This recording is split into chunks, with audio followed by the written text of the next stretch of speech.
নমস্কাৰ বন্ধুসকল, মই ৰাজ আৰু আপোনালোকক স্বাগতম জনাইছোঁ বিফৰগান চেনেলৰ আৰু এটা নতুন এপিছডত। চ' বন্ধুসকল, আজিৰ ভিডিঅ'টোৰ জৰিয়তে আপোনালোকক দেখুৱাবলৈ চেষ্টা কৰিছোঁ 30টা most important Assam history MCQ question, আৰু আশা কৰিছোঁ আপোনালোকৰ আগন্তুক APDCL আৰু বিভিন্ন ধৰণৰ কম্পিটিটিভ এক্সামৰ বাবে এই ভিডিঅ'টো সহায় কৰিব। চ' গাইজ, বেছি দেৰি নকৰি আজি ভিডিঅ'টো আৰম্ভ কৰিছোঁ। চ' বন্ধুসকল, আপোনালোকে যদি আমাৰ চেনেল নতুন হৈ থাকে তেনেহ'লে প্লিজ আমাৰ চেনেলটো ছাবস্ক্ৰাইব কৰিব আৰু কাষত থকা বেল আইকনটো প্ৰেছ কৰিব। বন্ধুসকল, আপোনালোকৰ যদি আছাম হিষ্টৰী MCQৰ পাৰ্ট 2 লাগে তেনেহ'লে প্লিজ কমেণ্টত জনাই দিব আৰু ভিডিঅ'টো ভাল লাগিলে এটা লাইক কৰি দিব। তো বন্ধুসকল, আজিৰ ভিডিঅ'ত থকা আমাৰ প্ৰথমটো কুৱেশ্যন হৈছে who was the first Assamese to fight against British, অৰ্থাৎ ব্ৰিটিছৰ বিৰুদ্ধে যুঁজ কৰা প্ৰথমজন অসমীয়া কোন আছিল? তো ইয়াৰ সঠিক উত্তৰ হ'ব গোমধৰ কোঁৱৰ। আজিৰ ভিডিঅ'ত আমাৰ 2 নম্বৰ কুৱেশ্যনটো হৈছে the first Ahom Borbora was, অৰ্থাৎ প্ৰথমজন আহোম বৰবৰা কোন আছিল? প্ৰথমজন আহোম বৰবৰা আছিল মোমাই তামুলী। তো বন্ধুসকল, এতিয়া আহিছোঁ আমি 3 নম্বৰ কুৱেশ্যনলৈ। 3 নম্বৰ কুৱেশ্যনটো হৈছে মূলা গাভৰু ডাইট ফাইটিং এগেইনষ্ট, অৰ্থাৎ মূলা গাভৰু কাৰ লগত যুঁজ কৰি ঢুকাইছিল? তো এই প্ৰশ্নৰ সঠিক উত্তৰটো হ'ব তুৰ্বকৰ লগত যুঁজ কৰি মূলা গাভৰুৱে ঢুকাইছিল। তো আজিৰ ভিডিঅ'ত থকা 4 নম্বৰ কুৱেশ্যনটো হৈছে which Mughal general invaded Ahom kingdom and occupied Gargaon, অৰ্থাৎ কোন মোগল জেনেৰেল আহোম ৰাজত্ব কৰিছিল আৰু গাৰগাঁওখন দখল কৰিছিল? তো ইয়াৰ সঠিক উত্তৰটো হ'ব মীৰ জুমলা। এতিয়া আহিছোঁ আমাৰ 5 নম্বৰ কুৱেশ্যন। 5 নম্বৰ কুৱেশ্যনটো হৈছে the first capital of the Ahom was, অৰ্থাৎ আহোমৰ প্ৰথম কেপিটেল আছিল। তো আহোমৰ প্ৰথম কেপিটেলখন আছিল Charaideo.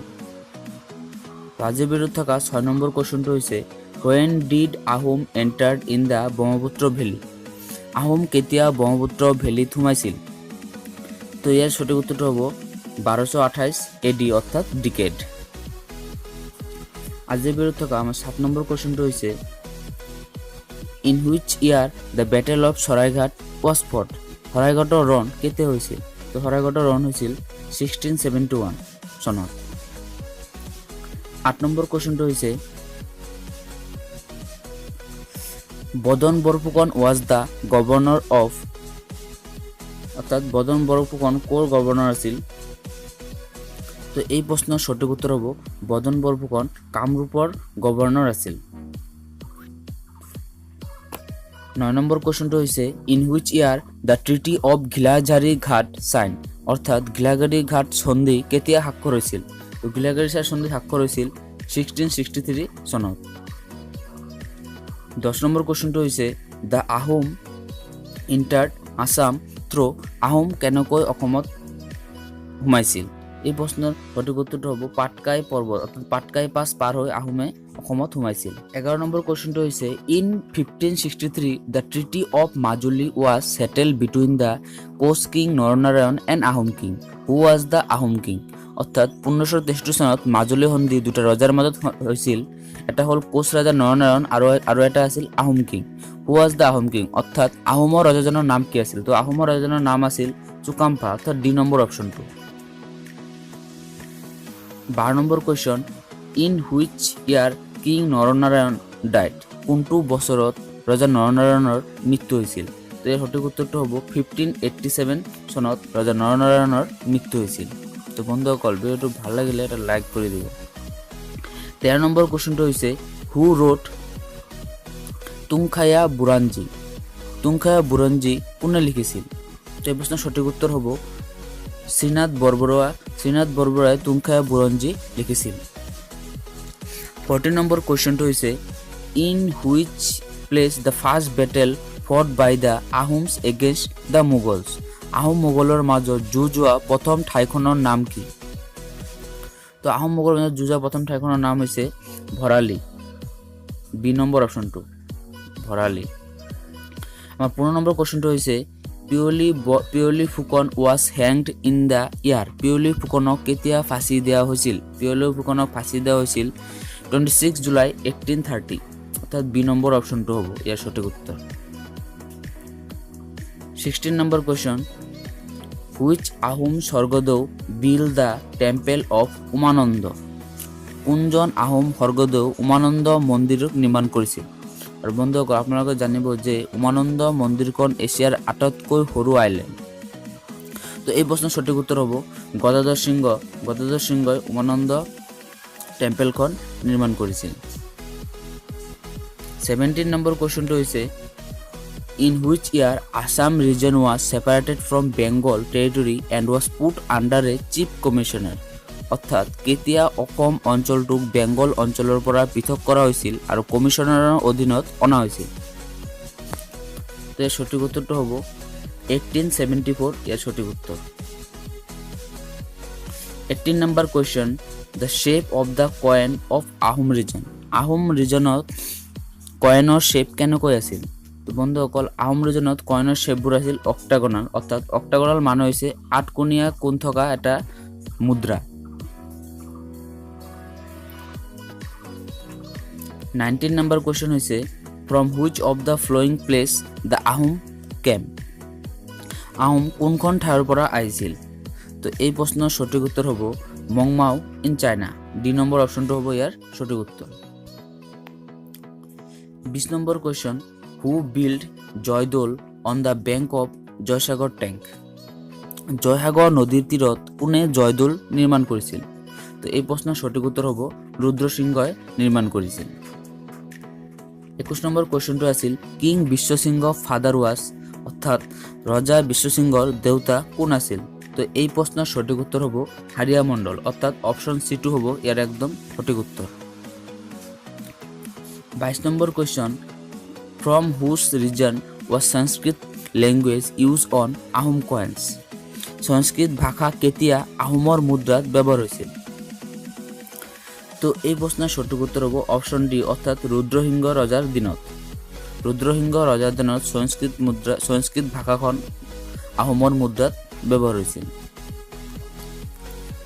23 number question one of the disciples of Sankardeva was. শংকৰদেৱৰ শিষ্যৰ মাজত এজন আছিল। তো এই প্ৰশ্নৰ সঠিক উত্তৰ হ'ব চান্দ খান। চান্দ খান হ'ব ইয়াৰ এই প্ৰশ্নৰ সঠিক উত্তৰ।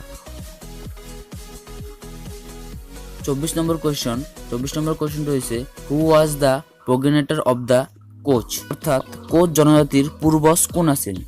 এই প্ৰশ্নৰ সঠিক উত্তৰ হ'ব কোচ জনজাতিৰ পূৰ্বজ আছিল হাৰিয়া মণ্ডল। 25 নম্বৰ কুৱেশ্যনটো হৈছে which Ahom king created the post of the Borphukan for the first time. কোনজন আহোম ৰজাই প্ৰথমবাৰৰ বাবে বৰফুকন উপাধিখন সৃষ্টি কৰিছিল?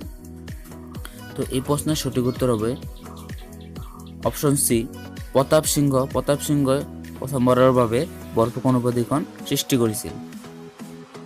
26 নম্বৰ কুৱেশ্যন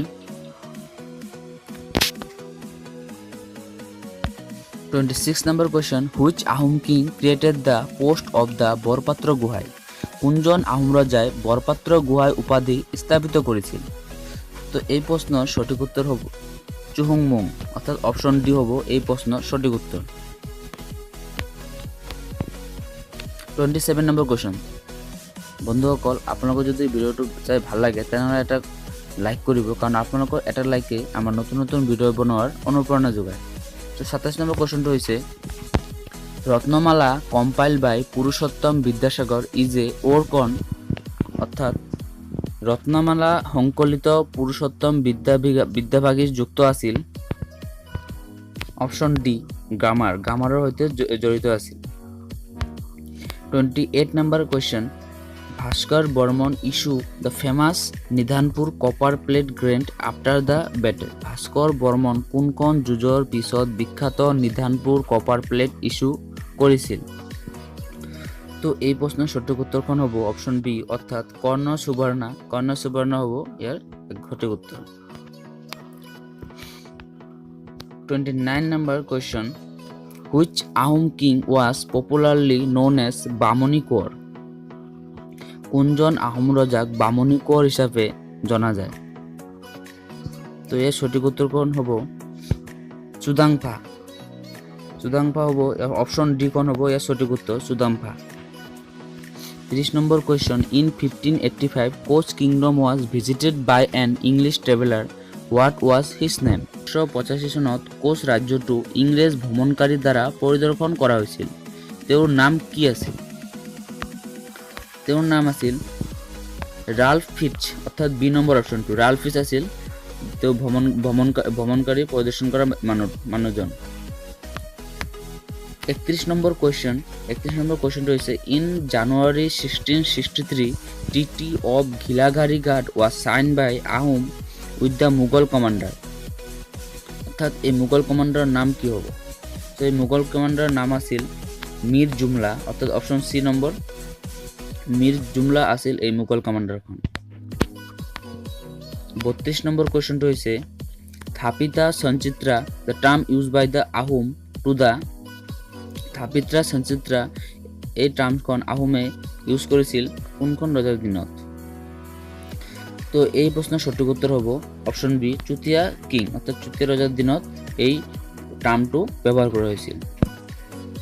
তো বন্ধুসকল, আপোনালোকৰ যদি আসাম হিষ্টৰী MCQৰ ছেকেণ্ড পাৰ্ট লাগে তেনেহ'লে প্লিজ আপোনালোকে কমেণ্টত জনাই দিব। চ' আশা কৰিছোঁ আপোনালোকৰ আগন্তুক এক্সামৰ বাবে এই ভিডিঅ'টো কিছু পৰিমাণৰ হ'লেও সহায় কৰিব। চ' পৰৱৰ্তী সময়ত আৰু এনেধৰণৰ কিছু হেল্প কৰাৰ চেষ্টা কৰিম। যদি ভিডিঅ'টো ভাল লাগিছে তেনেহ'লে লাইক কৰিব আৰু আপোনাৰ বন্ধুসকলৰ মাজত যিসকলে এইবাৰ APTCL এক্সাম দিবলৈ গৈ আছে সিহঁতৰ মাজত ভিডিঅ'টো শ্বেয়াৰ কৰিব। চ' পৰৱৰ্তী সময়ত লগ পোৱাৰ আশাৰে আজিলৈ বিদায় লৈছোঁ। ধন্যবাদ।